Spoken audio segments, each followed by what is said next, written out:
Moi, quand j'ai choisi cette école, j'avais un rêve qui était d'être astronaute. Bah ouais, c'est l'école qu'a fait Thomas Pesquet et moi j'ai envie de faire pareil et voilà, je vais faire ça. Et puis voilà, j'ai été biberonné. En fait, je me suis rendu compte a posteriori, j'ai des jouets partout, de vaisseaux spatiaux, je suis hyper amateur Star Wars, d'hélicoptères, voilà. Et en fait, je suis arrivé dans cette école et ça m'a dégagé beaucoup de temps libre après 3 ans de prépa.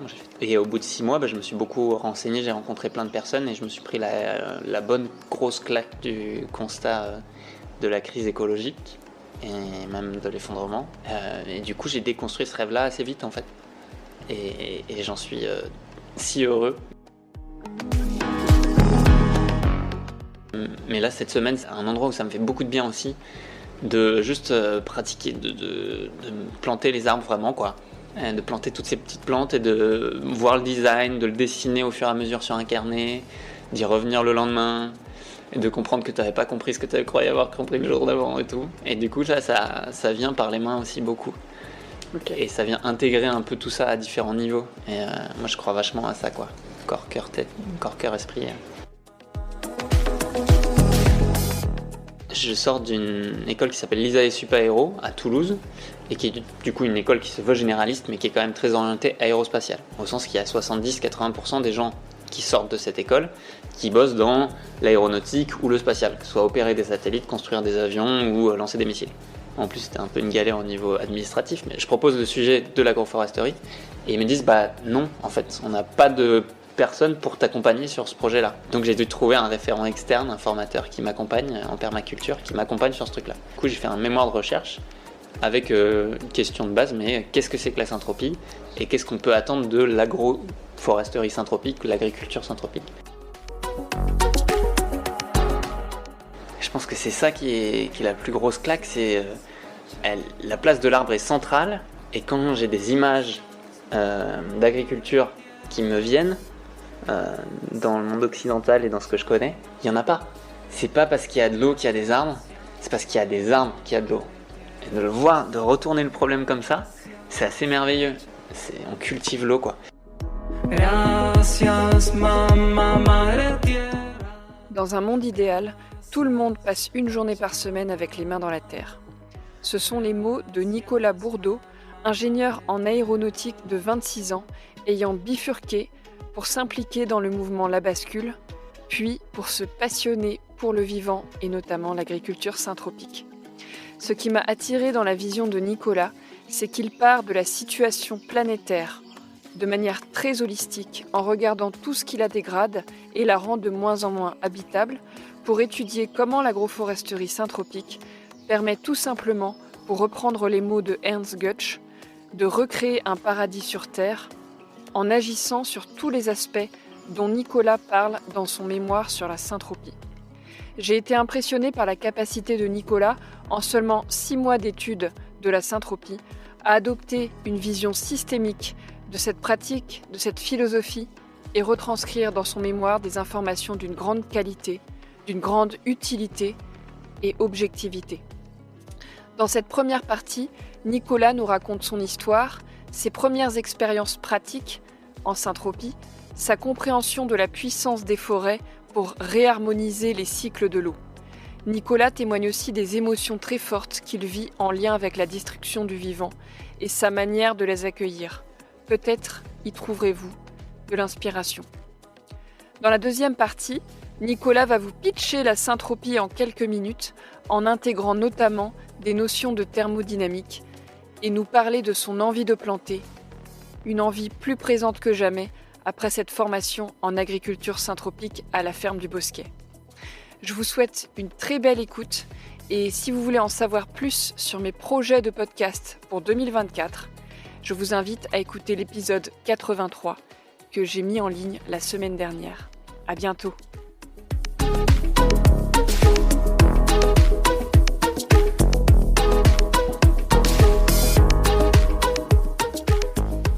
Bienvenue dans l'épisode 83 du podcast Agroécologie Voyageuse. Bonjour Nicolas. Bonjour.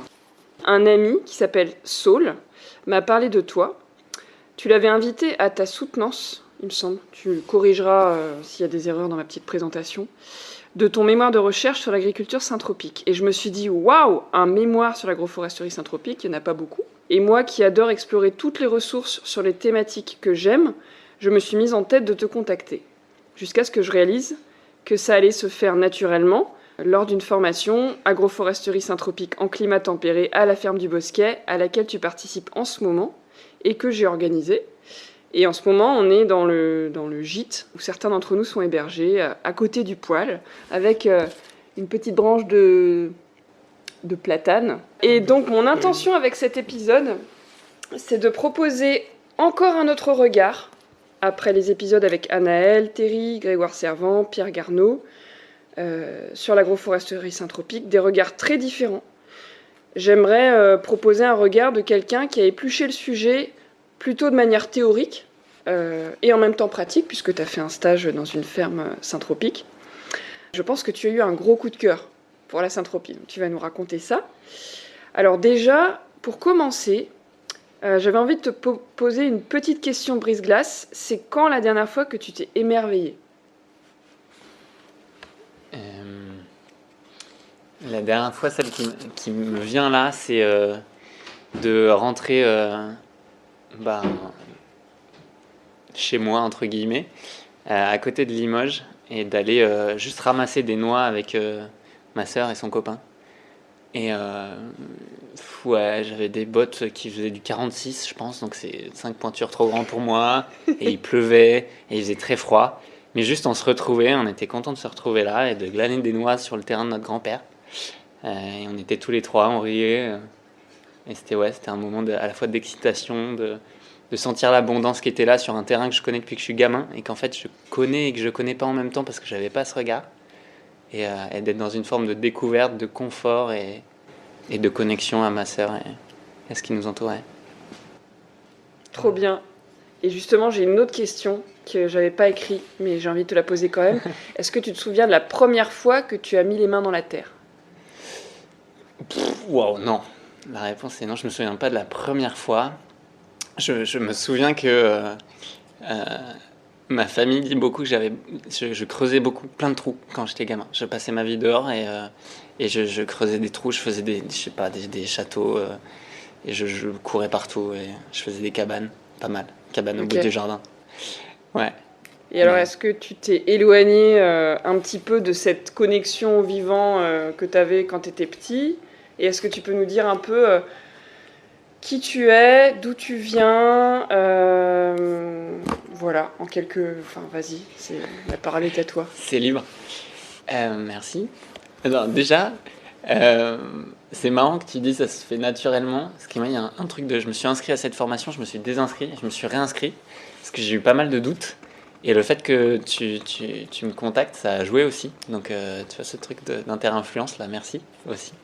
Avec plaisir. Participer au fait merci que Alexis. Ouais. Alexis Loua, basculeur comme toi, ouais. qui m'a envoyé un petit message pour me dire il y a un certain Nicolas. Voilà. On l'embrasse. Et moi, du coup, je m'appelle Nicolas, j'ai 26 ans. Je viens d'un petit village à côté de Limoges, qui s'appelle Verneuil-sur-Vienne. J'ai une grande sœur assez géniale, des parents qui m'ont aimé très fort, je pense inconditionnellement, pour reprendre le vocabulaire, qui sont respectivement instituts médecins.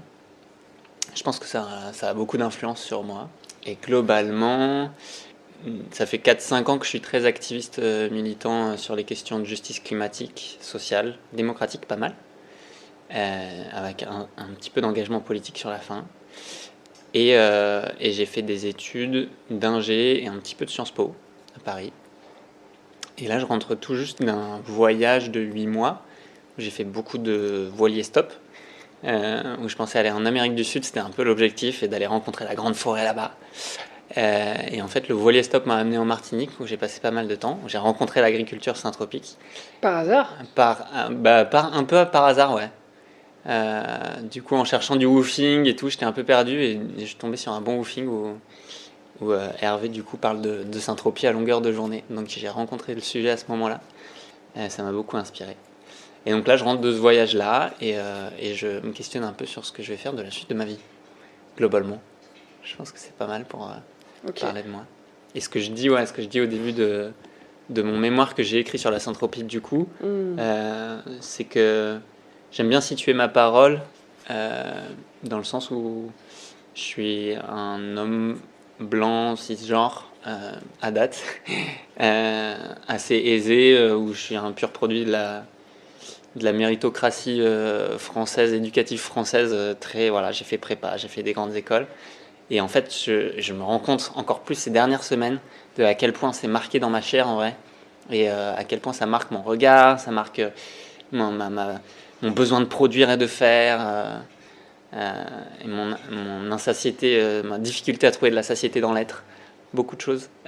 Et du coup, de dire que même que ce soit dans ce mémoire ou dans ce que je peux dire, ça traverse ce que je raconte, quoi. Et du coup, de le placer aussi, même si j'essaye d'avoir un recul critique, de le rendre un peu visible parce que c'est là.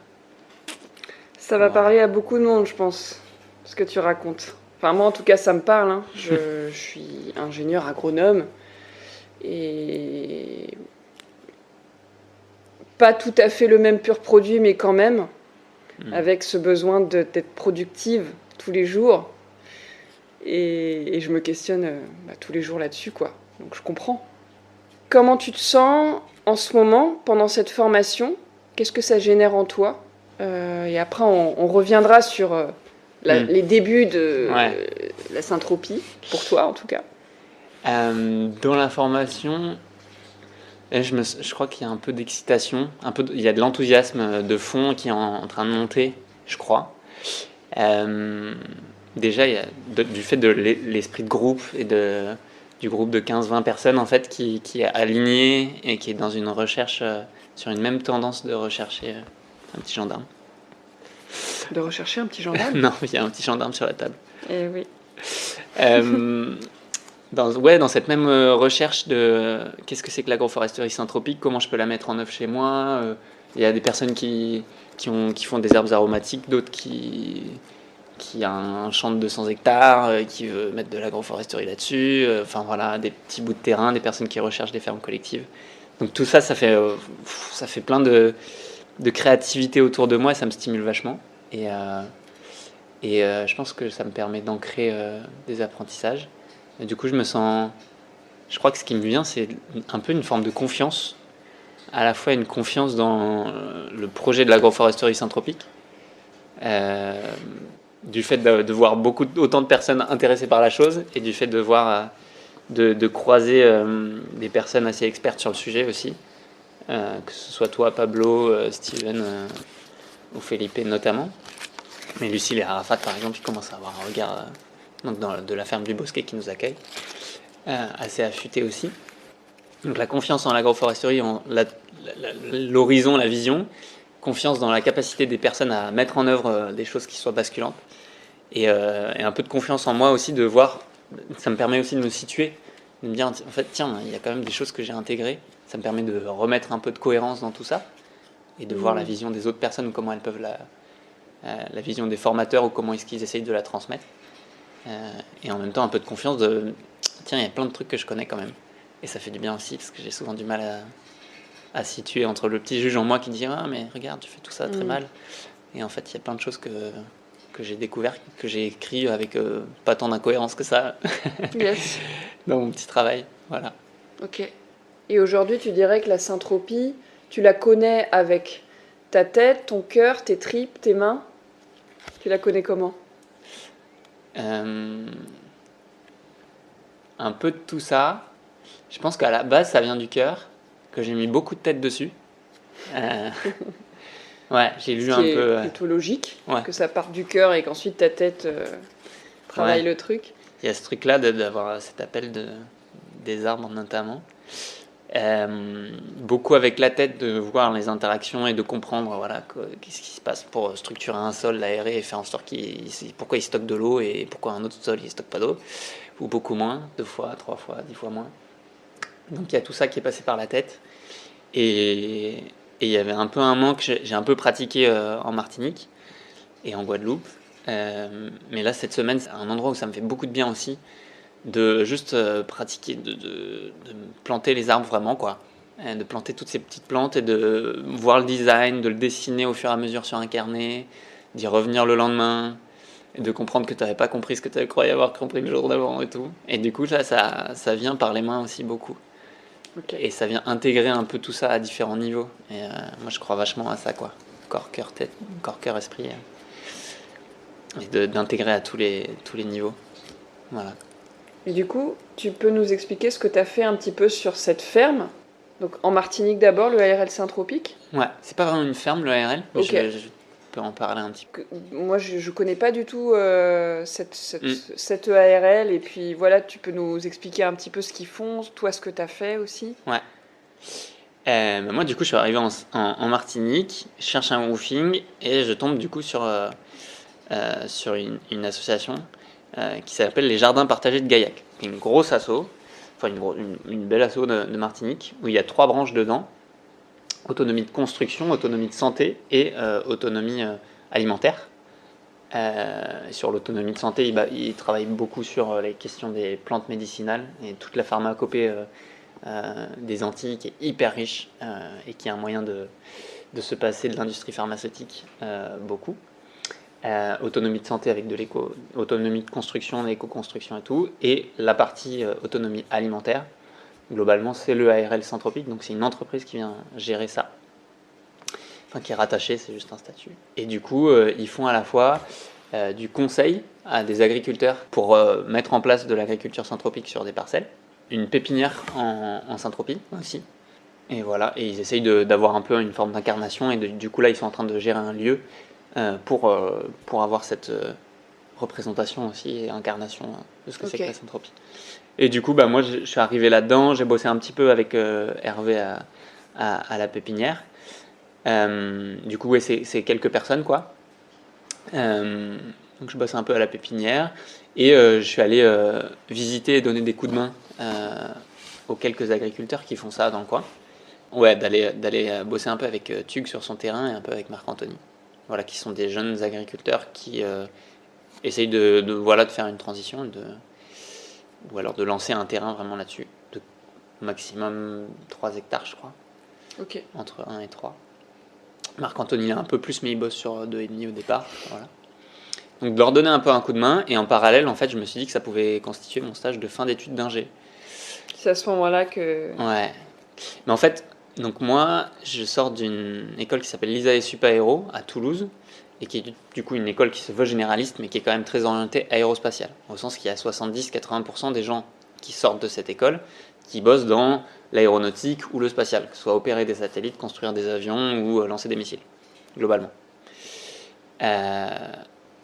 Et du coup, j'ai proposé ce sujet. En plus, c'était un peu une galère au niveau administratif, mais je propose le sujet de l'agroforesterie. Et ils me disent, bah non, en fait, on n'a pas de personne pour t'accompagner sur ce projet-là. Donc j'ai dû trouver un référent externe, un formateur qui m'accompagne en permaculture, qui m'accompagne sur ce truc-là.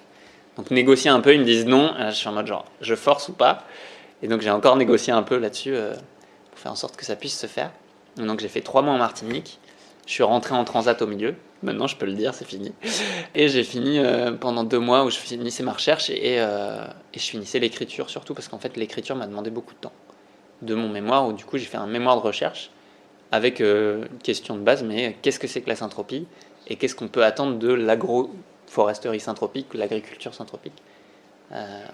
Voilà. C'était un peu des questions où moi, j'ai peu de formation en biologie en tant que botaniste ou quoi, en agroécologie, et du coup là c'est un peu un regard assez neuf pour moi, et je me disais que c'était aussi pertinent d'avoir ce regard candide, jeune, sur ce sujet-là.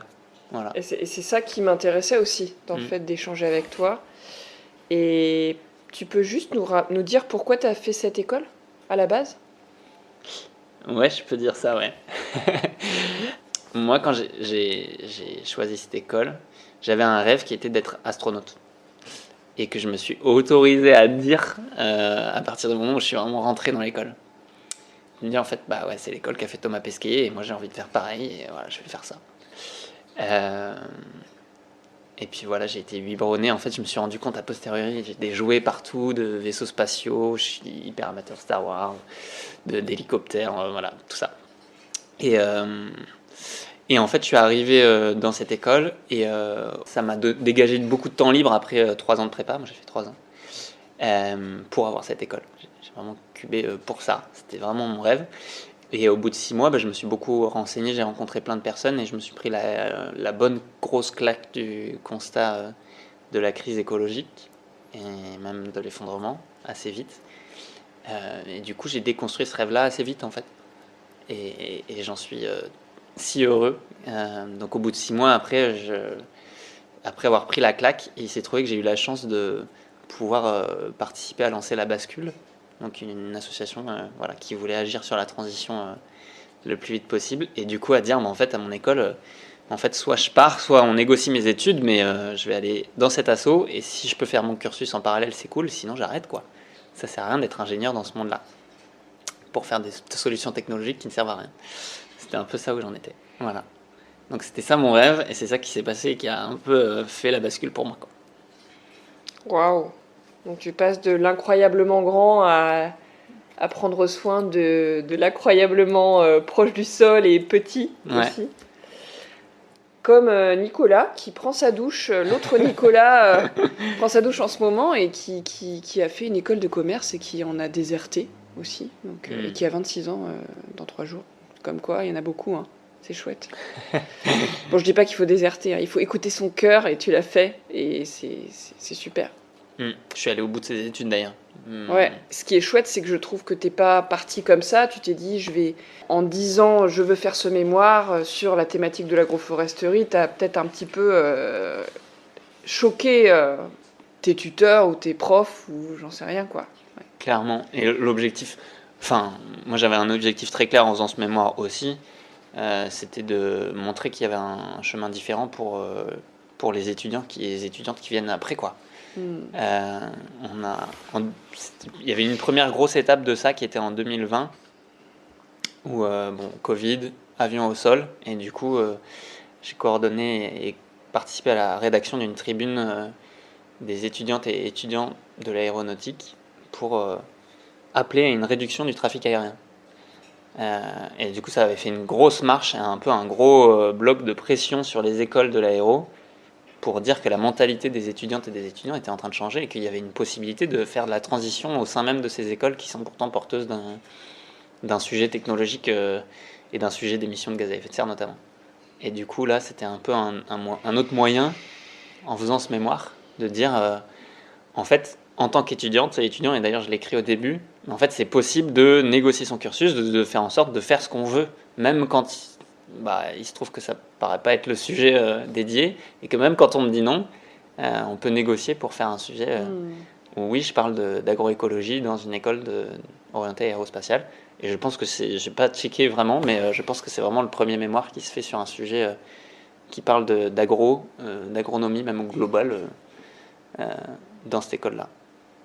Et alors justement, donc t'es parti t'as cherché du woofing, t'es tombé sur la syntropie.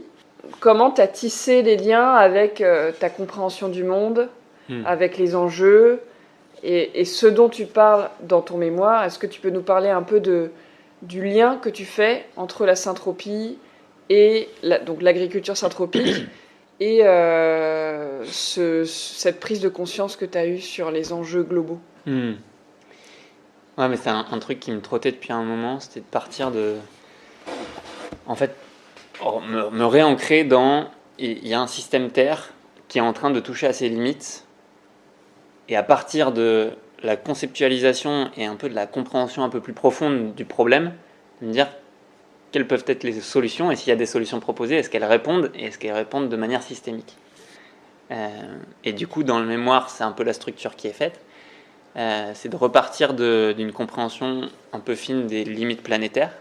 Moi, j'ai lu un peu sur le sujet, en fait, je me suis dit, mais c'est tellement vaste, pour essayer de retisser les liens et de comprendre la systémique du truc. Du coup, de me faire un peu une fresque.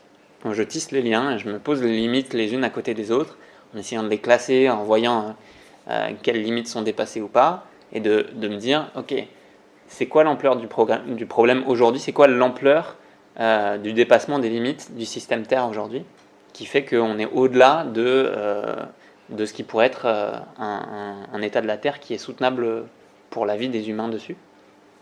Donc voir l'ampleur du truc, voir un peu la dynamique aussi, dans quel sens ça va, et de lire toutes mes lectures sur la question d'effondrement, ou un gros livre qui m'a aidé beaucoup, qui est sur la thermodynamique de l'évolution, de François Rodier, qui est Super vraiment, important. pour moi, une ultra-bible, qui est vraiment la vision la plus à la fois globale, précise et fine que j'ai trouvée, que j'ai rencontrée sur ma route, qui est mort il y a peu de temps d'ailleurs. François Rodier, mais voilà, un grand merci à lui quand même. Et donc de partir de ce problème et de dire ok, globalement en termes d'ampleur, il y a 6 limites sur 9 qui sont dépassées. Et ce qui était assez ouf, c'est que en fait le moment où j'ai soutenu mon mémoire, j'ai fini mon papier, et 2 semaines plus tard en fait c'était plus d'actualité, puisque mi-septembre on a dépassé la limite sur l'eau bleue, et du coup j'ai un peu présenté en soutenance un schéma qui est faux, parce que 2 semaines avant ça avait changé quoi. C'est-à-dire que voilà, donc on en est sur 6 sur 9 et elles sont largement dépassées, donc l'état il est assez dramatique. Et quand on voit les dynamiques, Rodier notamment, que ce soit Servigne, Gauthier Chapelle, etc., ils parlent vraiment des notions d'effondrement, d'avalanche de bifurcation, donc il y a des notions de crise brutale quand même qui sont à venir, voilà, que j'avais envie de matérialiser un peu et d'ancrer dans un mémoire qui est publié dans cette école-là aussi. Donc tac, et de voir tout ce qui est ces enjeux systémiques, tout est relié avec tout, et c'est ce qui frappe quand on voit un peu la fresque du truc, quoi. Et je fais juste une petite parenthèse.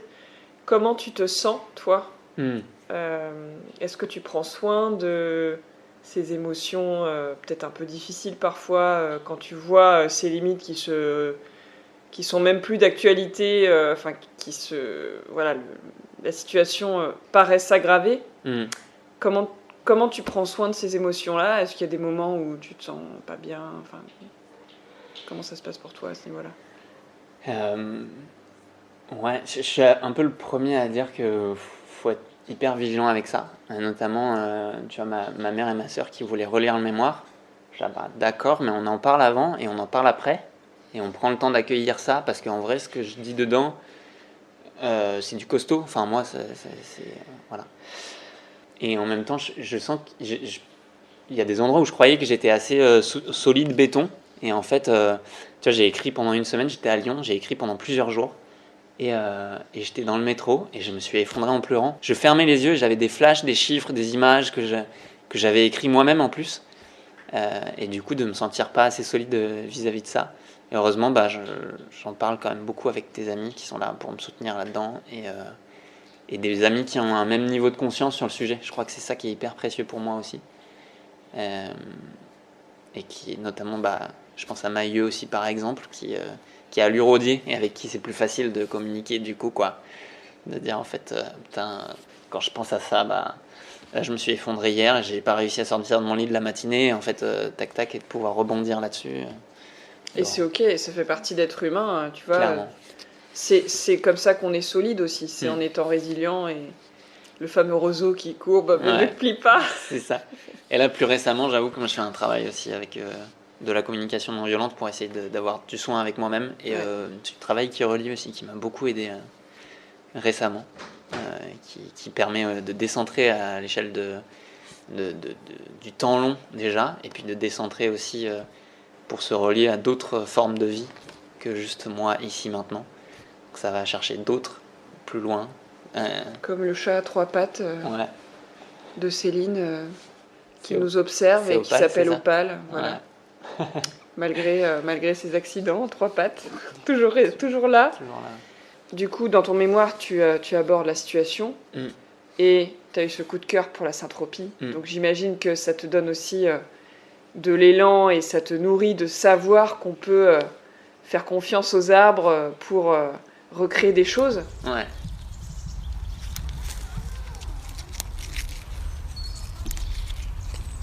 Un gland sur 1 million donne un chêne mature. La nature fonctionne sur ce principe de semis massif pour assurer la descendance la plus résiliente, productive et fertile possible. Nous agissons de même en agroforesterie syntropique, en plantant 100 cacaoyers sur 9 mètres carrés, pour en obtenir un seul finalement à maturité, après l'avoir sélectionné et avoir taillé et éliminé ses concurrents moins performants. Cela peut paraître contre-intuitif ou cruel, mais nous ne faisons que recréer les processus naturels de l'écosystème, qui se répètent depuis des milliers d'années, des millions de fois, dans les forêts de la planète.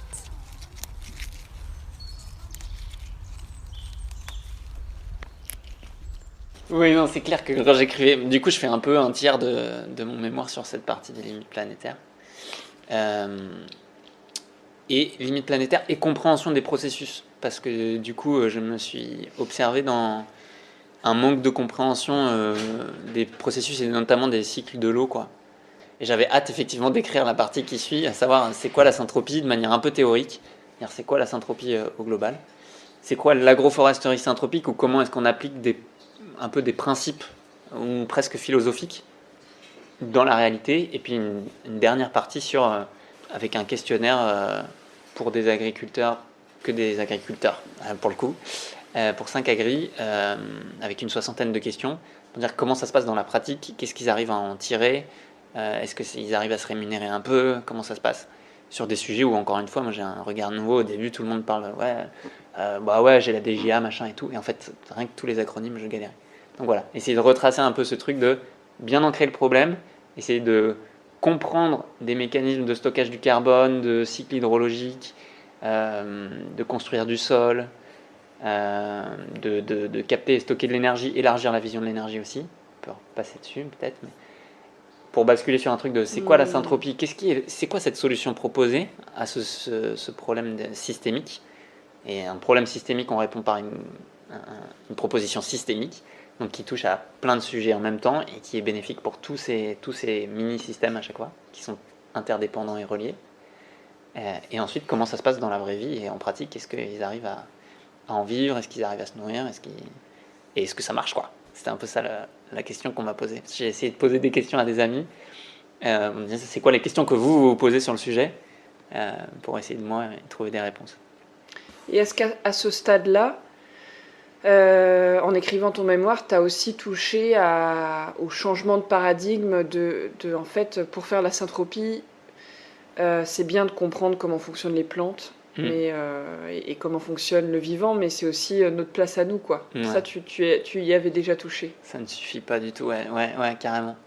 Dans la partie sur la syntropie, je fais un peu un truc un peu de définition pour essayer de définir le concept. Et je dis, mais en fait, changement de paradigme, parce que pour moi, c'est ça, la syntropie. Et du coup, de faire un gros tableau, parce que moi, je pense comme ça, et c'est ma façon de voir le truc. On a un truc de, c'est quoi le mode de pensée dans ce système? C'est quoi les conséquences de ça? C'est quoi le mode de pensée qui est proposé par la syntropie? Et ce serait quoi les conséquences de ça? De ce nouveau système.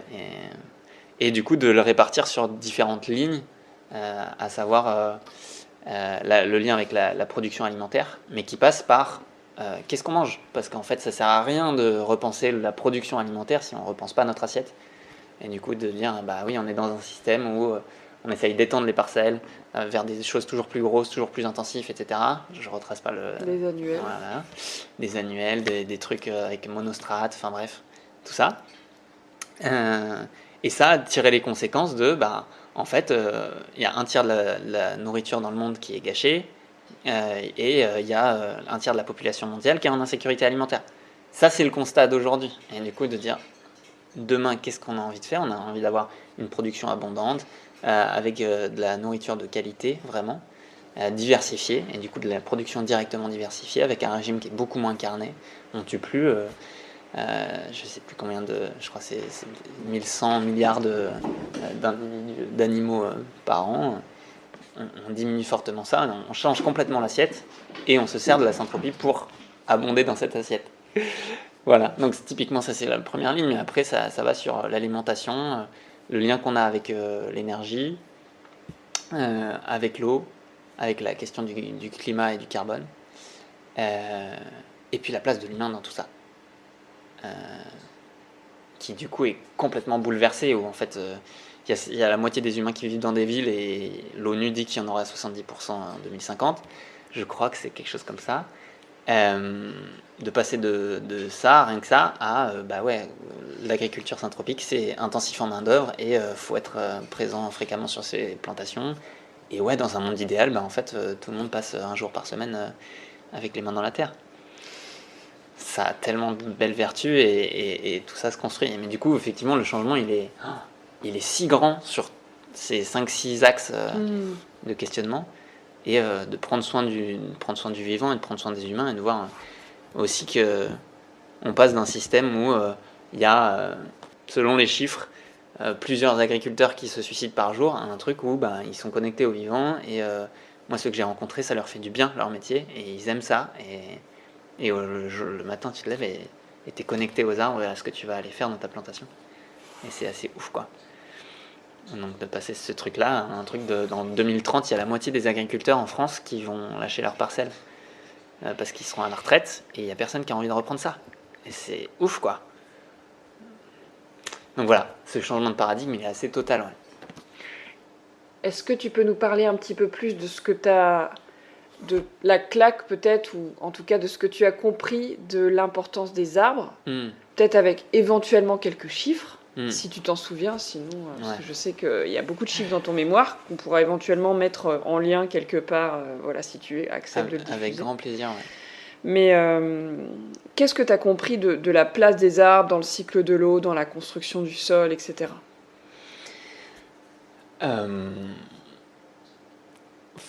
C'est immense comme question.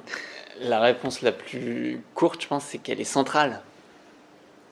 Je pense que c'est ça qui est la plus grosse claque. C'est la place de l'arbre est centrale. Et quand j'ai des images d'agriculture qui me viennent, dans le monde occidental et dans ce que je connais, il n'y en a pas.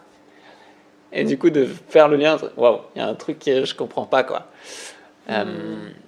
Voilà. Et puis après, si on déroule sur les différents axes, sur la production alimentaire, on change effectivement d'un système monostrate avec des annuels et on passe vers des espèces qui sont du coup des plantes pérennes, donc qui durent dans le temps, où il y a beaucoup moins de travail à faire et qui vont produire des éléments beaucoup plus diversifiés. On change complètement de beaucoup de céréales dans le régime alimentaire, on va vers beaucoup plus de fruits, de petits fruits, de légumes, etc. Et de voir à quel point tout ça remodèle tout le paradigme alimentaire, avec des productions alimentaires qui sont... le truc que j'ai en tête, c'est... sur la plantation de Götz, de dire qu'il produit 4 fois plus de cacao que ses voisins qui sont conventionnels. Et en fait, en plus de ça, il ne produit pas que ça. C'est en alliant ces méthodes que Ernst Götz a réussi, au bout de plusieurs années de travail, à faire revenir 13 des 17 cours d'eau de ces 400 hectares, alors que les 13 étaient taris au moins une partie de l'année. En effet, selon une étude de Galabar en 2022, lors d'une taille sévère, un arbre délaisse des racines et radicelles, qui, par leur décomposition, vont libérer de l'eau et des nutriments, pour lui-même, mais aussi pour les plantes environnantes. Même pendant une période de grande chaleur, pour un système agroforestier bien géré, 50% de l'eau viendrait de la condensation, 20 à 25% de la décomposition et le reste de la photosynthèse, ce qui dépasse les besoins des plantes. Ce qui expliquerait que des sources peuvent renaître. Et je crois que là où ça m'a le plus bouleversé, dans le sens positif du terme, à la fois émerveillé et enthousiasmé, c'est sur l'eau. En fait, les arbres sont les acteurs centraux des cycles hydrologiques. Et vraiment cette phrase peut-être de dire c'est pas parce qu'il y a de l'eau qu'il y a des arbres, c'est parce qu'il y a des arbres qu'il y a de l'eau. Et de le voir, de retourner le problème comme ça, c'est assez merveilleux. Et en L'eau fait, se plante. De quoi ? L'eau se L'eau plante. se plante. Ouais, on plante de l'eau. Et on cultive l'eau, quoi.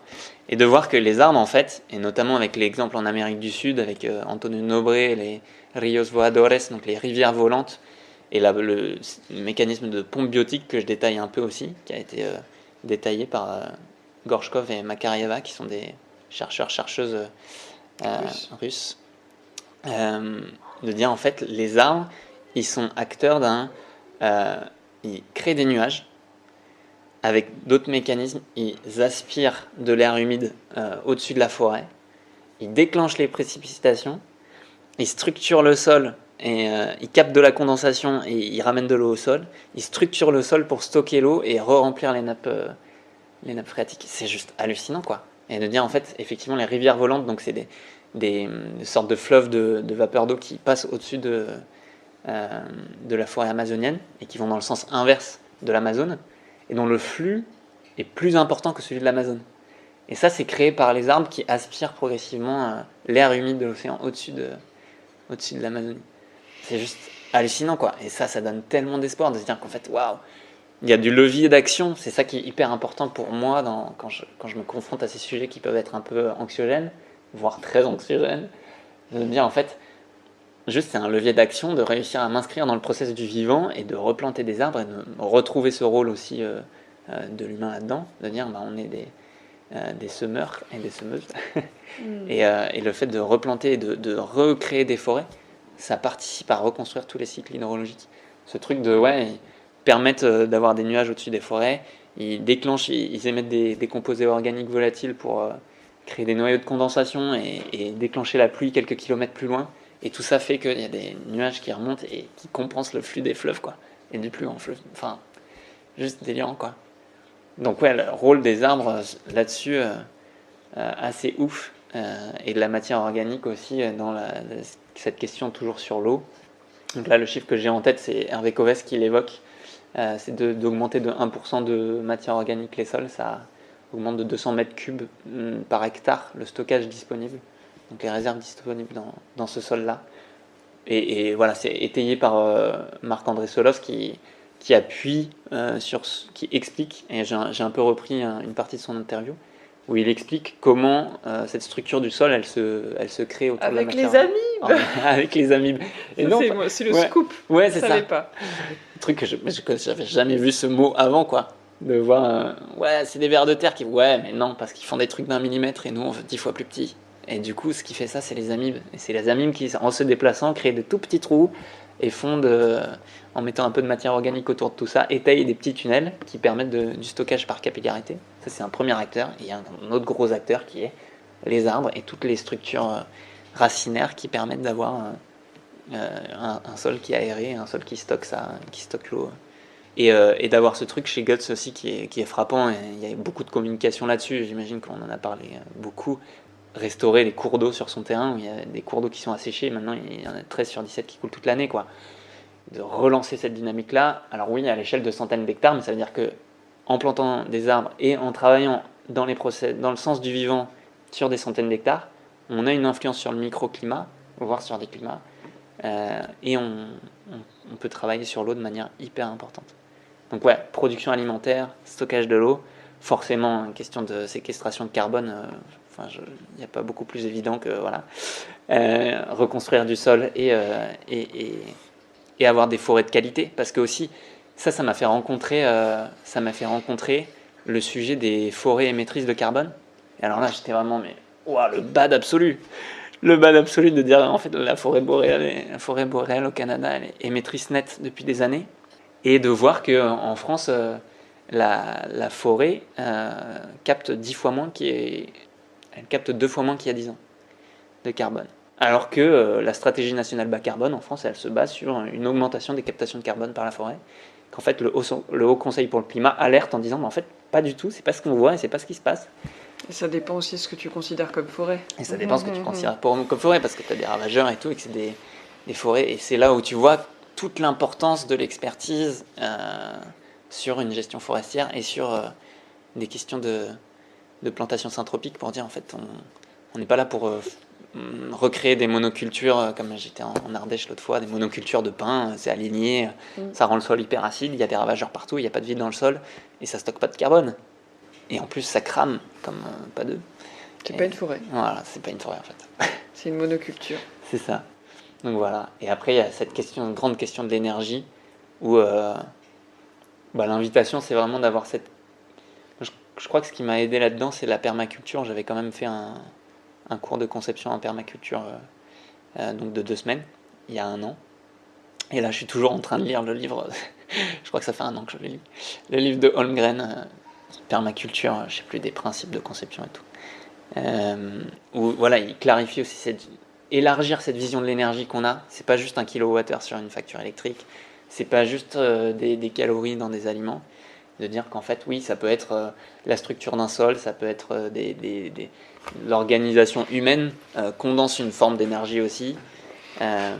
Les structures organisationnelles qu'on peut avoir, en fait, elles maintiennent une forme d'énergie. Dans une graine, il y a énormément d'énergie au travers de l'information qu'elle peut déployer. Ouais. Et d'avoir cette vision très élargie de l'énergie, de se dire, en fait, ouais, on parle pas juste de la quantité de pétrole qu'on met dans le tracteur pour avoir une production alimentaire avec de l'énergie à la fin.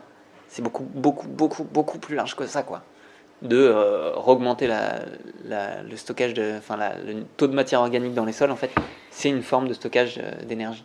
Et de dire qu'en fait, le vivant, sa tendance, ça a toujours été de capter et stocker de l'énergie, donc d'avoir des processus synthropiques, si on en suit les mots de cette formation-là. Voilà, qui sont les mots de la permaculture ou de la synthropie qui parlent de la même chose, quoi. Retrouvez la suite de cette interview avec Nicolas Bourdeau dans le prochain épisode. Je tiens en particulier à remercier Mélodie qui a prêté sa voix pour partager des passages sélectionnés du mémoire de Nicolas. Merci Mélodie.